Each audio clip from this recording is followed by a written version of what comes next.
Hey, good morning, everybody. Beautiful day out here in the tundra on the 10th of January. Today, we are going to talk about, we're going to go a little outside the box this time around, about a person in the Bible whose name is Enoch, and a book using his name that is quoted in the Bible.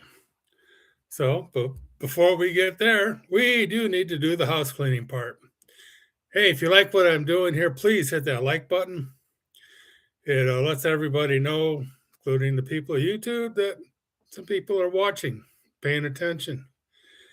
If you like what I'm doing, please share it with your friends, your neighbors, your church group, Bible study, whatever. If you want to see more of what I have, there's about 100 videos now, all free of charge at a place called God's Grunts / Brother Mark.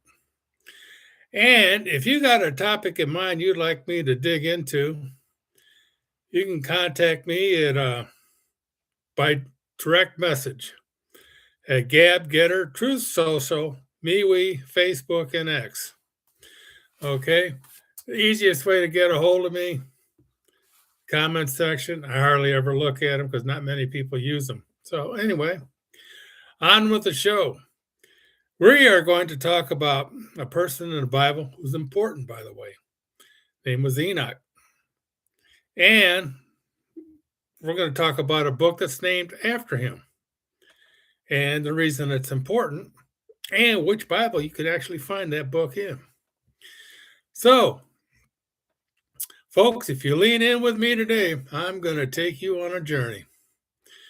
It's a journey into one of the oldest, most mysterious, most powerful texts outside the Bible.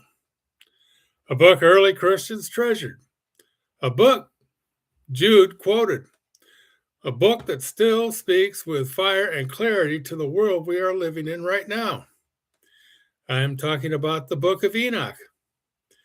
Now, I know some folks get nervous when they hear that name, but listen, I'm not adding anything to Scripture. I'm here to draw out the wisdom, the warning, and the hope that this ancient book carries. Because sometimes God uses the oldest voices to speak to our newest struggles. You see, much of this book was written in the 3rd century BC or before Jesus came. The work Jude quotes is known as the Book of Enoch. It's also called First Enoch to distinguish it from 2 later books with the same name. It is said to be called among pseudepigrapha, meaning books attributed to someone other than the person who wrote them. It's kind of like what we call today ghostwriting. Scholars do not regard Enoch as its author. Yeah, I can see that. It is also classified as apocalyptic, which does mean it's a work that provides a symbolic prophecies of the future, a tour of the invisible world, and both of these. In the book, Enoch receives both. Enoch was popular before the time of Christ and for several centuries afterwards. Its original language was more than likely Aramaic, though some of it could have been written in Hebrew or kind of a blending of the two. It was later translated into Greek, then Latin, and Ethiopian. Why is that important? Well, the Ethiopian Bible, unlike the Protestant Bible with 66 books and the Catholic Bible with 73, the Ethiopian Bible has 84 books. So some you will not find in the other 2. Okay, now let's talk a little bit about the person Enoch. Enoch is quoted as saying, Enoch walked with God. It's the power of a simple life. Genesis chapter 5, verse 24. Enoch walked with God, then he was no more, because God took him. That's a powerful statement there, man. See, the Bible introduces Enoch with a line so short, You could miss it. Enoch walked with God. That's it. Enoch did not build a church or kingdoms or anything. Enoch did not perform any miracles.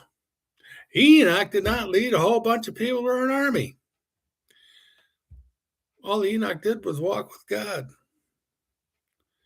And the fact Enoch lived 365 years means he lived 1 year for every day of the solar calendar. Scholars have noted that there are numerical patterns in the ages of the other patriarchs that may be connected to astronomical phenomena. So the ages kind of be a bit spongy or figurative, showing the patriarch's greatness by linking them to the cosmos. But why did Enoch have a comparatively short life? Was he a sinner? No. Enoch walked with God, and he was not, for God took him. Okay, there's also in the Catholic Bible, the book of Sirach, there's a cryptic statement. And as soon as I get the page over, you will find in the book of Sirach, chapter 44, verse 16, Enoch pleased the Lord and was taken up. He was an example of repentance to all generations. And later on in chapter 49, no one like Enoch has been created on earth, for he was taken up from the earth. Also, you find it in the book of Hebrews. By faith, Enoch was taken up so that he should not see death. And he was not found because God took him. Now, before he was taken, he was attested to have pleased God. Hebrews chapter 11, verse 5. Enoch, thus, was one of a few taken bodily into heaven. This is bound to generate curiosity, and several later apocryphal books were written about him. And folks, sometimes we forget that God is not looking for the spectacular. He's looking for the faithful. He's not asking you to be impressive. He's asking you just to be present. Enoch's whole life can be summed up in one truth. He stayed close to God. And because he walked with God, God walked with him right into eternity. Now, when we get into the book, we find a group of people called the Watchers. Who are the Watchers? Well, it's a warning written in the heavens. The first clue is Genesis chapter 6, verse 2. The sons of God saw that the daughters of humans were beautiful. Can't argue that. Now, the book of Enoch opens the curtain a little wider. It tells us about the Watchers, angels who abandoned their assignment, crossed boundaries they were never meant to cross, and brought corruption into the world. Oh, yeah, it's dramatic. But it's also deeply human. Because of the fall of the Watchers begins the same way our own struggles began. We take in a small compromise, a quiet rebellion, a belief that said, I know better, and we step away from God instead of going towards him. Ever feel yourself doing that? Raise your hand. Church, hear me. Every fall begins with a step, and every return begins with a step too. See, the Watchers remind us that choices matter, influence matters, boundaries matter, and when we step outside God's design, the consequences ripple far beyond us. You see, God sees the brokenness and he is not going to ignore it. Okay, in Psalm 34, the eyes of the Lord are on the righteous and his ears attentive to their cry. Again, in Hebrews chapter 4, nothing in all creation is hidden from God's sight. You see, Enoch lived in a world full of violence, injustice, and suffering, a world where the innocent cried out and the guilty seemed to prosper. Sound kind of familiar? Kind of looking at it right now? And in his visions, Enoch is showing something every weary heart needs to hear. God sees, God knows, and God will act. You see, the book does not pretend evil isn't real. It doesn't minimize the darkness. It doesn't sugarcoat the pain. But it declares with thunder that God's justice is not asleep. Folks, if you ever felt overlooked, if you've ever wondered where heaven hears your cry, if you've ever asked, Lord, how long? Enoch's message is this: heaven has not forgotten you. Okay, we also have in this book the Son of Man. It's a vision of the coming Redeemer. Oh, yeah. In book of Daniel, chapter 3, one like the Son of Man coming with the clouds of heaven. And again, you see it again in Matthew 24. And Jesus himself uses the same title. Then will appear the sign of the Son of Man in heaven.